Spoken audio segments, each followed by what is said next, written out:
Hello friends, आप देख रहे हैं अपना channel region based approach. Radius और कर्वेचर कैलकुलेट करने के लिए इंट्रिंसिक इक्वेशन की हम लोग बात करने वाले हैं, इंट्रिंसिक फार्मूला की बात करने वाले हैं। देखिए, कार्टेशियन फार्मूला भी होता है, पेडल फॉर्म भी होता है, पोलर फॉर्म भी होता है रेडियस और कर्वेचर कैलकुलेट करने के लिए।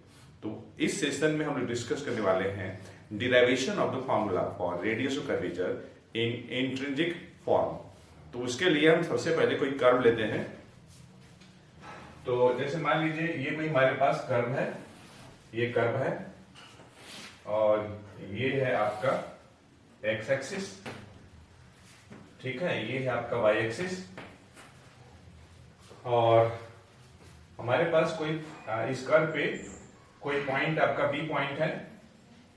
तो एक पी पॉइंट है और उस पी पॉइंट पे हम टेंजेंट ड्रॉ कर रहे हैं।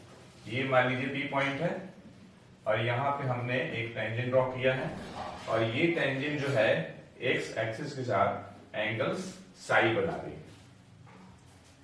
और ये जो है आपका एपी, ये जो आपका आर्क है ये एस है।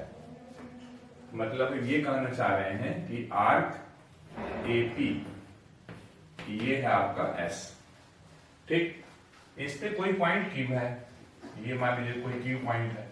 क्यू पॉइंट पर भी हमने एक टेंजेंट ड्रॉ किया और ये टेंजेंट एक्स एक्सिस के साथ जो एंगल बना रही है साई प्लस डेल्टा साई बना रही है। और ये दोनों टेंजेंट जहां पे मिल रहे हैं ये मान लीजिए कि आर है, ठीक है। तो यहां पे आर्क एपी क्यू जो है आपका ये एस प्लस डेल्टा एस है, ए पी क्यू। इसका मतलब ये हुआ कि आर्क पी क्यू जो होगा आपका डेल्टा एस होगा, डेल्टा एस, ठीक, डेल्टा एस होगा। ये एंगल साई है, ये डेल्टा साई प्लस डेल्टा है। तो अगर ये मान लीजिए टी है और ये टी डैश है तो triangle R T T dash में ये एक्सटेंडेड एंगल हो गया जो कि इसके और इसके प्लस के बराबर होगा। अगर ये साई है तो ये एंगल आपका डेल्टा साई हो जाएगा। अब मैं इस पी पे एक नॉर्मल ड्रॉ कर रहा हूं, नॉर्मल, ठीक।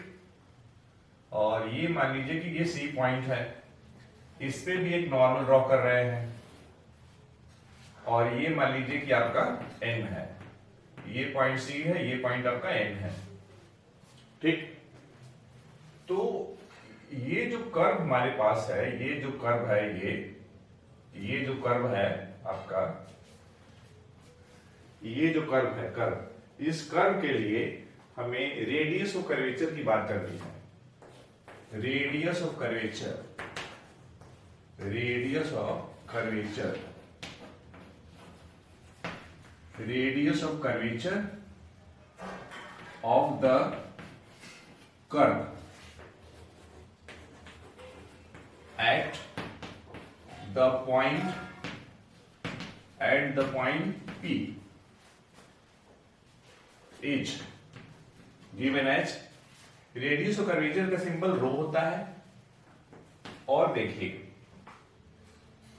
एनपी जो है आपका एनपी, ये एनपी, ये जो एनपी है इसी का जब आप लिमिट लेंगे, limit Q tends to P जब लेंगे तो इसकी जो वैल्यू होगी वही आपका रेडियस ऑफ कर्वेचर होगा इस कर्व के लिए, ठीक है। एक बात और, ये एंगल अगर साई है तो ये एंगल भी आपका, ये अगर डेल्टा साई है तो ये भी आपका डेल्टा साई होगा, ठीक। अच्छा, वो कैसे? इन quadrilateral P and Q R, ये एंगल 90 है, ये एंगल भी 90 है।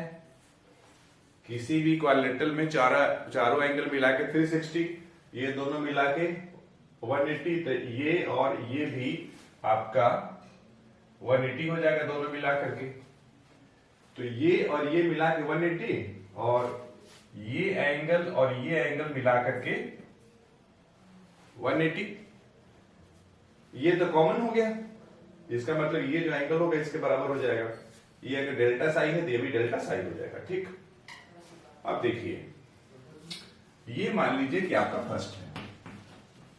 अब मैं क्या करने वाला हूं कि in triangle P and Q, in triangle P and Q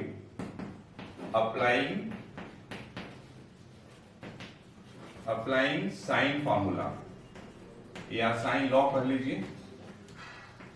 तो साइन लॉ का आंसर क्या होता है? अगर मान लीजिए कोई ट्राइंगल आपके पास है, मान लीजिए ट्राइंगल है आपका A B C, side A B इसको small C, side B C small A, side A C ये आपका स्मॉल बी। तो साइड ए लिया तो सामने का एंगल ए है, उसका हम साइन ले लेते हैं। साइड बी लिया, सामने का एंगल बी है, तो हम लेते हैं साइन बी। साइड सी लिया, सामने का एंगल सी है। ये है साइन फॉर्मूला। तो ठीक है, यहां भी वही लगाएं हम लोग। तो देखिए, हाँ एक बात और, मैं अगर पी और क्यू को, पी और क्यू आर्क है, लेकिन अगर हम पी और क्यू को ज्वाइन कर लेते हैं तो ये आपका कॉर्ड हो गया। तभी तो ट्राइंगल पी एंड क्यू बनेगा, पी एंड क्यू बनेगा, क्योंकि ये तो आर्क था, हमने पी और क्यू को ज्वाइन कर दिया डॉटेड। ठीक, अब देखिए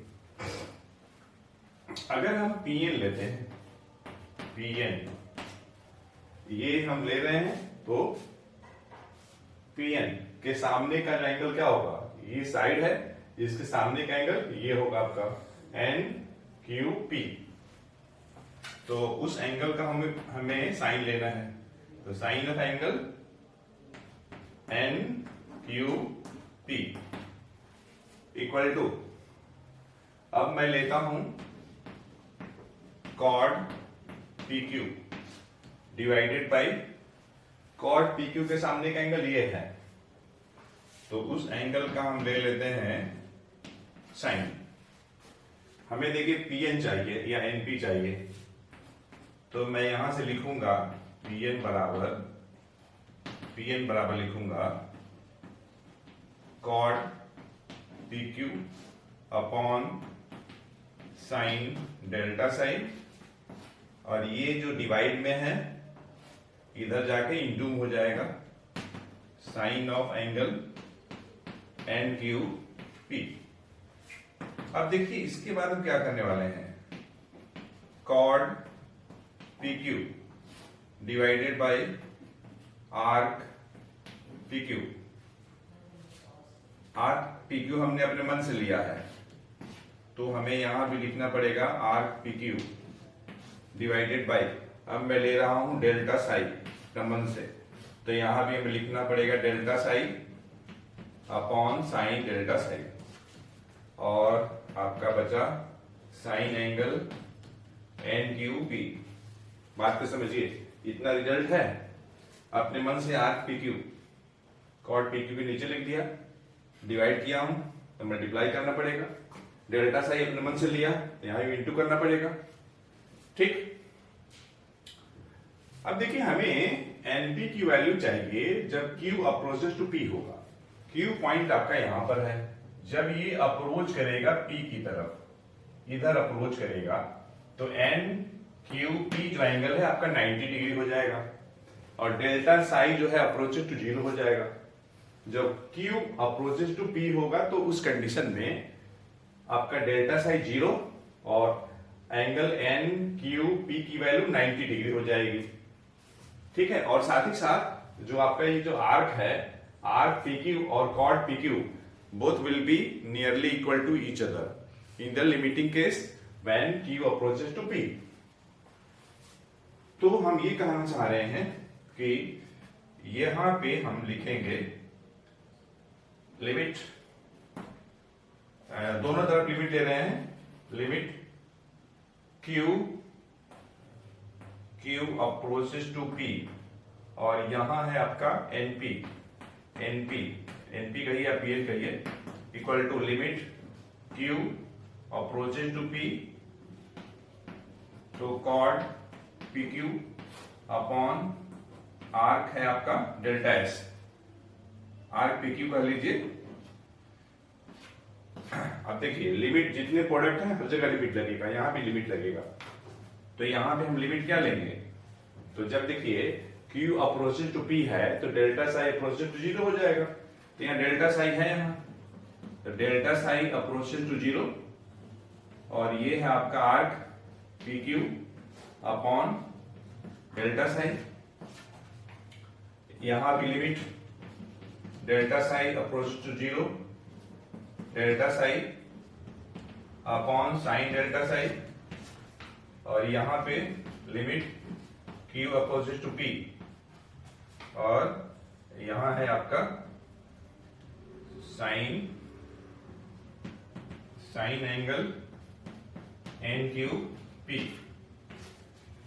तो बच्चों आर्क PQ क्या है, डेल्टा S है। तो arc PQ chord PQ upon आपका arc PQ means delta S। तो in the case of limiting situation condition जब Q अप्रोचेस टू P होगा तो ये कॉर्ड PQ और आर्क PS लगभग बराबर होंगे। तो कहने का मतलब ये है कि इसकी वैल्यू आपकी 1 हो जाएगी। Arc PQ means what, delta S upon delta psi approaches to 0। तो ये आपका हो जाएगा DS अपॉन D साई हो जाएगा।